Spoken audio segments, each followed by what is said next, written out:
You're watching KLTX, Channel 15, serving the city of Lufkin.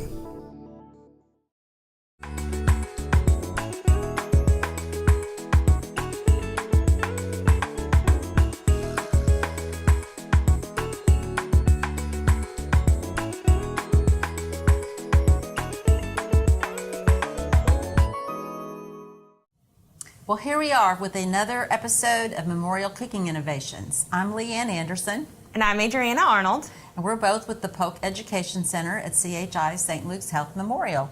Well, the holidays are just around the corner, and that means lots of food. And typically from Thanksgiving to New Year's, there are all kinds of temptations of foods that tend to be higher in calories maybe than what we need. So today we're going to make a couple of recipes that are a healthy twist on a couple of old favorites. So you ready to get started? I am. I'm excited. Okay, our first recipe is a sweet potato casserole that's low in sugar. It actually has only 2 grams of added sugar per serving. So Leanne, how did we get it down to only 2 grams of added sugar? Well, our sweet potatoes are naturally sweet, and then we're also going to add vanilla and evaporated milk and some cinnamon to bring out the natural sweetness in the potatoes. Okay. So what we did, we baked these sweet potatoes earlier for a little over an hour on a 350-degree oven. They've been out here cooling off. As they cool, the peeling starts to separate from the potato. So we're just going to peel the potatoes and put them in this bowl. It's about 1.5 pounds of sweet potatoes. And so you can see they really peel pretty easily and quickly. Now, what are some of your favorite holiday recipes, Adriana? My favorite is probably bread casserole. It is absolutely my favorite. My mother and my grandmother have a tradition that has been passed down in our recipes, and I have a copy, and I love to make it. Awesome. It's really good. Well, one of our recipes today is actually a healthier version of a bread dressing casserole. Oh, yummy. So that'll be interesting as well.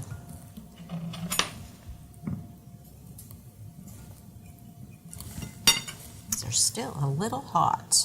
Leanne, what's your favorite recipe when it comes to the holidays? Oh gosh, I like the dressing as well. I also like to make a yellow squash casserole that has the yellow squash with actually you can cheat and use stovetop stuffing mix. Oh, okay. And cream of mushroom soup and some sour cream and cheese, and it is really good.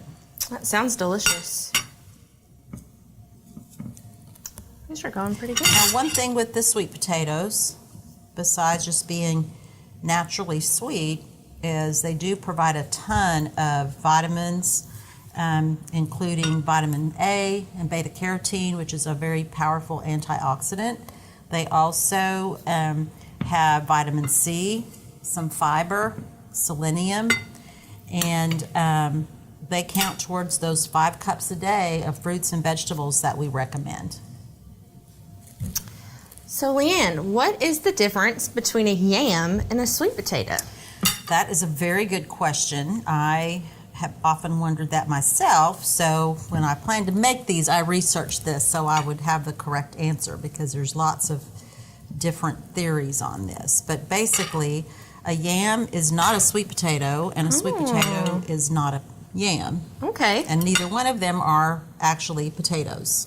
Interesting. So they are tubers. A yam, those originated in Africa and Asia. Okay. And they don't look anything like these sweet potatoes right here. They actually are white or reddish or purple on the inside instead of orange. And the peeling is usually dark brown or even a blackish color, and they're really kind of rough. And you don't typically find them in a normal kind of typical grocery store. You can sometimes find them in specialty stores. Okay. But then the yam is actually related to lilies, so they're a tuber, kind of like you plant bulbs for your lilies. And whereas a sweet potato is also a tuber, but they have this kind of copper or lighter colored skin and then this deep orange flesh. That's interesting. So sweet potatoes, they're sweeter than yams initially. Yes, Okay. yes. And they're also softer, moister, sweeter, whereas your yams are drier and more starchy. And so Okay. you have to use a lot more oil or butter or cream to make them creamy, whereas you can get by with less on your sweet potatoes. So you could do this with yams if you wanted to. You could, if you Okay. could find them and really wanted to use those. But Okay. some markets will list both yams or sweet potatoes or use those interchangeably. And it seems like that goes back to Louisiana when they grew yams, that they tried to market them as yams, but they were really sweet potatoes. It was just kind of a marketing ploy. And that was back in the 30s, and ever since then they Wow. get used interchangeably. Well, that is a neat tip. Yeah. I learned something new today. There you go. So we're going to mash those up. We're using a potato masher to get them all mashed up and mixed together. You could also use like a pastry knife or, a large fork, whatever you happen to have on hand to mash. And so we're going to get those nice and smooth. And then we're going to add 1/4 of a cup of evaporated milk, a couple tablespoons of butter, some vanilla, and some cinnamon. Now, both of the recipes that we're making today, actually, I took from the recent holiday issue of Cooking Light. They had a lot of really good-looking recipes, and so we're pretty much following those recipes word for word. And the butter, we use unsalted butter. That helps save on your sodium. And also, when you look at butter, different butters, I get that question a lot from patients. What should we use, butter? Should we use margarine? So I've ranked them in order of worst to best. The worst you can use is a stick margarine because they have a lot of the trans fats that are not heart healthy. The next best would be stick butter. And then after that, the newer tub butters they have now that are butter and half canola oil or olive oil, and those give you that better balance of some saturated fat and unsaturated. And then next are the tub or even the squeeze margarine that are more liquid, because the softer your margarine, the more of the unsaturated fat that it has. Oh, well, good. Oh, this is smelling absolutely amazing. We added about a teaspoon of cinnamon, teaspoon of vanilla. And probably at this point you can use that wire whisk, and that'll Kind of break it help up a little break bit. it up a little bit more. Okay. The color is so pretty. So when we get this mixed together, we just sprayed a pan. This is about a 2-quart or a 8 by 8 inch pan. Sprayed it with some cooking spray. How's that look to That you? looks great. Good. And so we can just spoon that into the pan. And then our topping is going to include some brown sugar, walnuts, and oatmeal, but we're not going to use any fat. Instead, we're going to use an egg. And we're going to take out the egg white.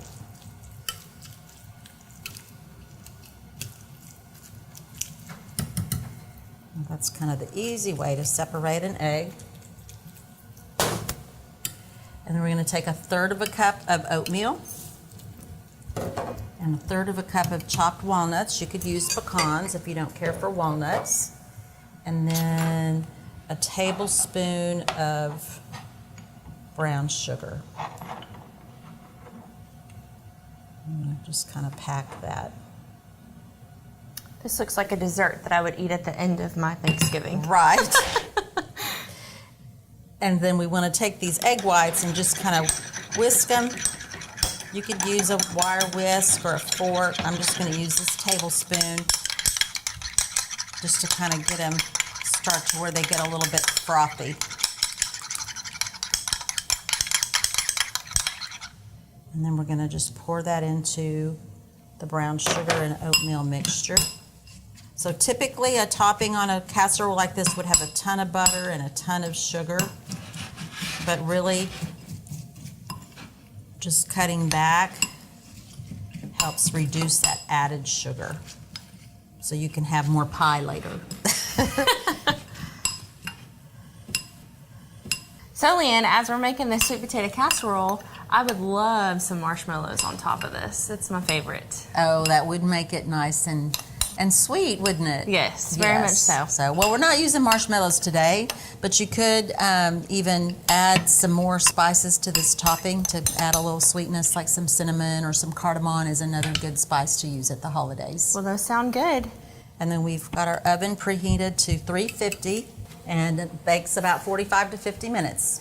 One thing that you can do with this to work ahead, if you're making several dishes for a Thanksgiving or other holiday meal, is you can prepare the casserole and then refrigerate it overnight, and then right before you bake it, make the topping and put that on and bake it. So that would save you some time.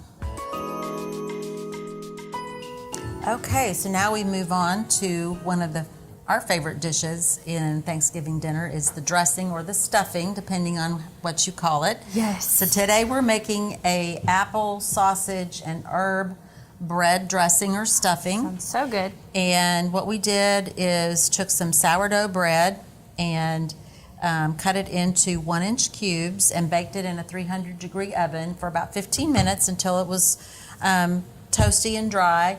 Another option is you can cut the bread and kind of leave it out overnight, and it will also get dry. Would be another option if you didn't want to get the oven, or if the oven was preoccupied with other dishes. So the next thing we're going to do is take 6 ounces of Italian sausage, and if you buy link sausage, you can always take the casings off. It's just a little easier to buy the bulk sausage.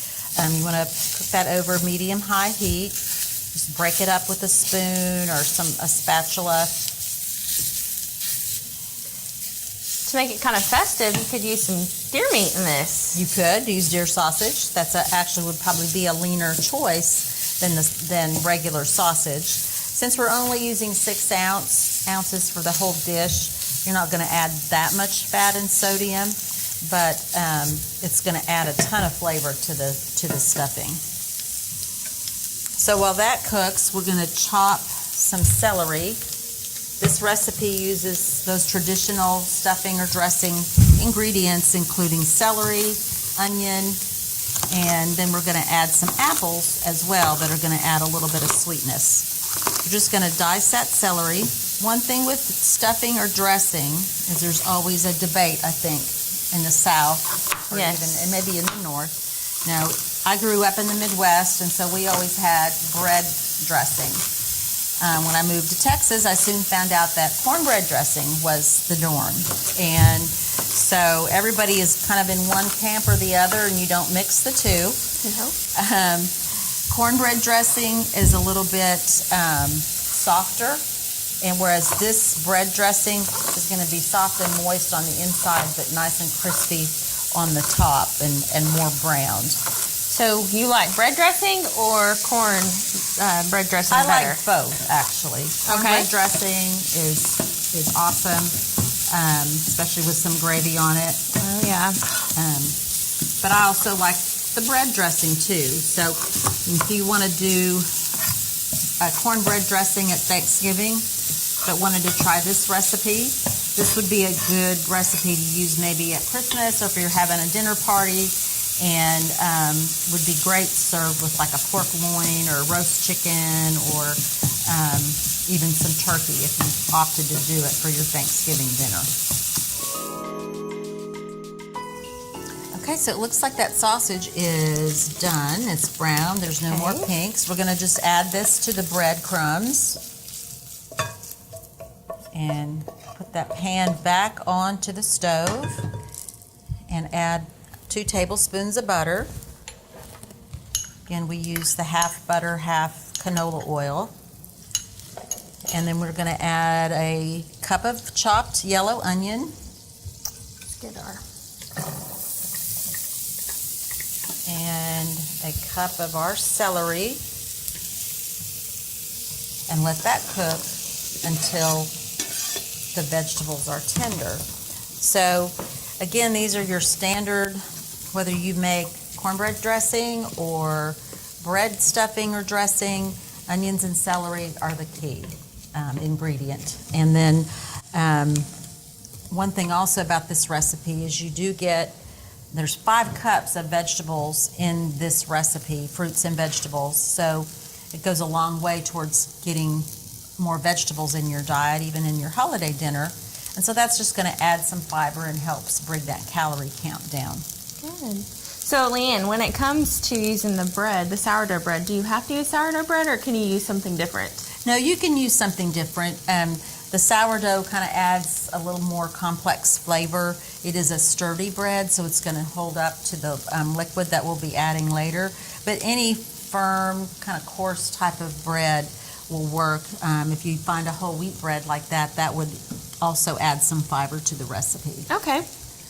And then when we come to add the apples, we pre-chop those two, and one way to keep them from turning brown, because you have to be careful if you chop apples too far ahead of time, we just put them in this bowl and filled it with water and stuck it in the refrigerator, and they actually stayed pretty good. So that's a good tip to use, because at Thanksgiving or any kind of holiday when you're cooking a lot of food, anywhere you can save time and do things ahead helps make it a little more less stressful the day of the dinner. So pre-chopping your vegetables, pre-toasting your bread, all of those will go a long way to help save you some time. So with the apples, do you have to keep the peeling on the apple or can you go ahead and take it off? For this recipe, we leave it on because that's going to help that apple not get too mushy. Okay. And the peeling also gives you some fiber as well. Okay. And so you have to use Granny Smith green apples, or can you use like a Honeycrisp or a Gala apple? You could use a sweeter apple if you wanted a sweeter taste. The Granny Smith is a little more sour, so just depending on your taste buds, you could switch it up as well. Okay. Okay, so those are getting nice and soft. So now we're going to add our apple.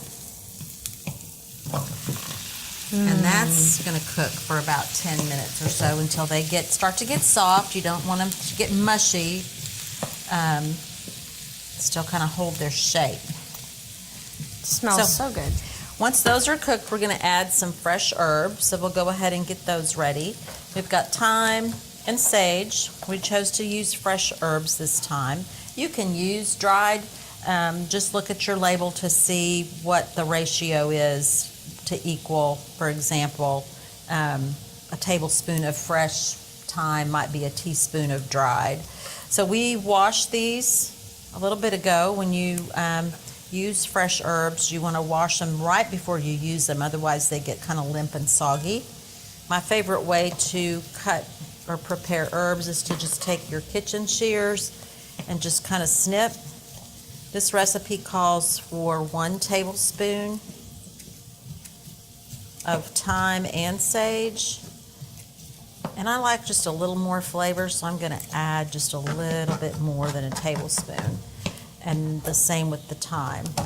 With the thyme, this is kind of fun. You just take the hold the end of the thyme and just kind of pull those leaves off. Makes it real easy, no cutting involved. Now, is there any other herbs and spices you could put in here other than the sage and thyme that would make it complement the flavors that are already in here? You could definitely use some rosemary. There's also a dry herb mix called poultry seasoning, which is good too. And of course, we're going to add some salt and pepper as well. But yeah, you could use really anything that you really like. Parsley would add a little flavor as well.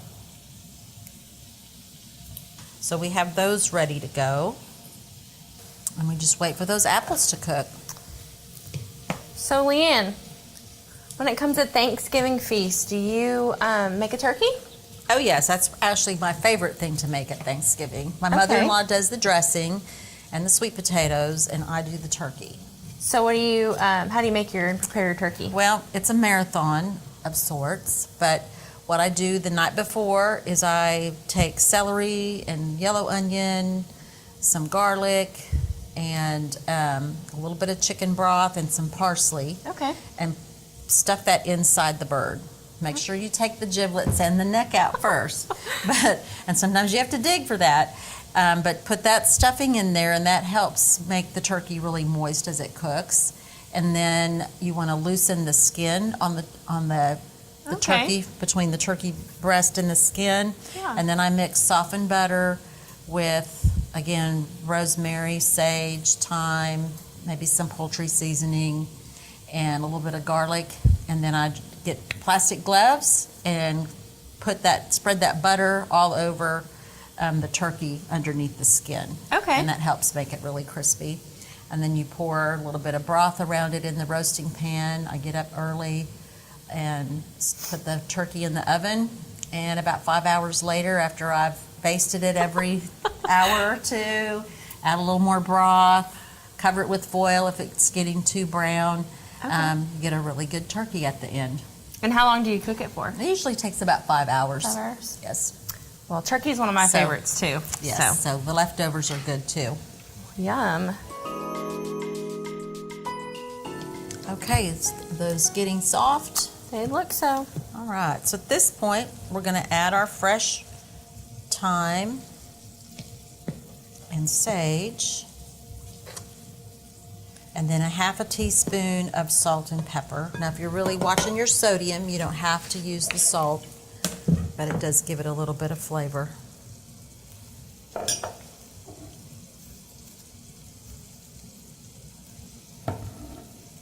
Just mix that in. Smells really awesome. Very Thanksgiving smell. Yes. Okay, and then we're going to add 1.5 cups of chicken stock. And this is the unsalted variety, so you save a ton of sodium by using the unsalted.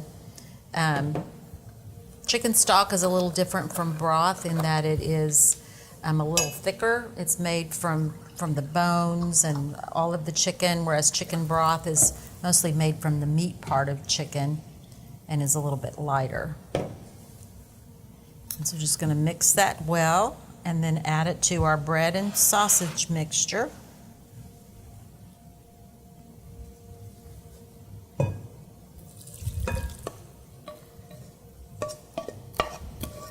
So, Leanne, did you know there's a fun tip when it comes to cooking with broth, that when you have leftovers, so say for instance we're using this as a leftover, we can use the broth to help moisten up the food. Oh, okay. Yeah, especially like the turkey and any leftover dressing. That is a great Yeah. idea. I'm going to mix that together. That bread is going to soak up all Looks of that juice. beautiful. And the flavorings. While you're stirring that up, we're going to add eggs. Eggs are going to add a little bit of structure, kind of help keep everything held together. We're going to use 3 eggs. The proper way to crack an egg is to take a knife, separate it. A lot of people will use I've got a little bit of shell in there. Use the edge of the bowl, but usually you tend to get a little more shell in your eggs if you do that.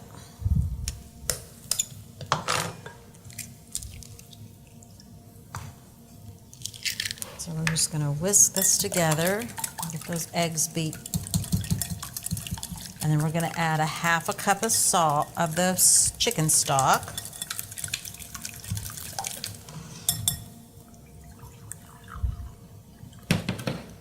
Perfect.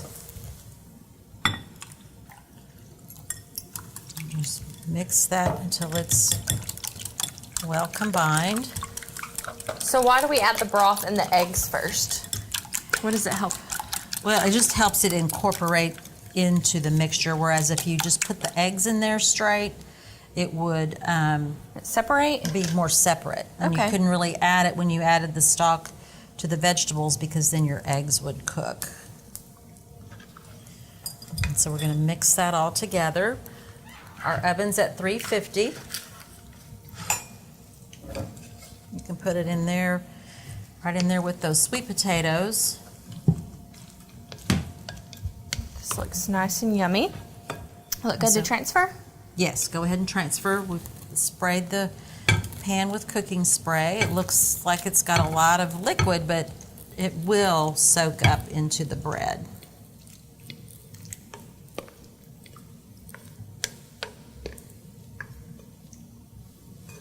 Perfect. And then we're going to cover that with foil and bake it for about 15 minutes, and then take the foil off and let it continue cooking about 30 minutes. Okay. Well, both of our dishes are done, and they look really pretty good. They smell so great good. too. The dressing we baked for about 15 minutes with the foil, took the foil off for another 30. It's nice and brown on top. And then our sweet potatoes also, that topping got nice and brown. And we cooked that about 40 to 50 minutes until it was bubbling. So I guess it's time to serve it up.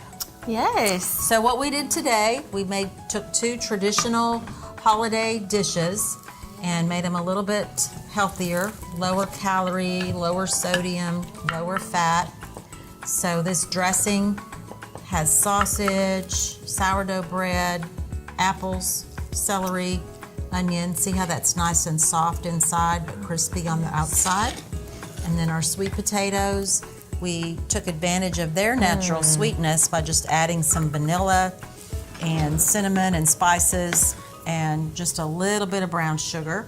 There's less than a teaspoon of sugar per serving of the sweet potatoes, and lots of fiber in both of these dishes with all of the vegetables. Yummy. So say, for instance, you're carb counting. How can you watch your carb intake? Well, this particular combo, about a half a cup of each is going to give you 15 grams of carbohydrate each. So you'd be getting about 30 grams of carbohydrate with these two. And if you do turkey, that doesn't have carbohydrate. And if you do green beans, those don't have carbohydrate. So you can come out ahead and have room for dessert afterwards. It's always the best. That is the best. Thank you, Adriana, for coming out and helping us once again on the show.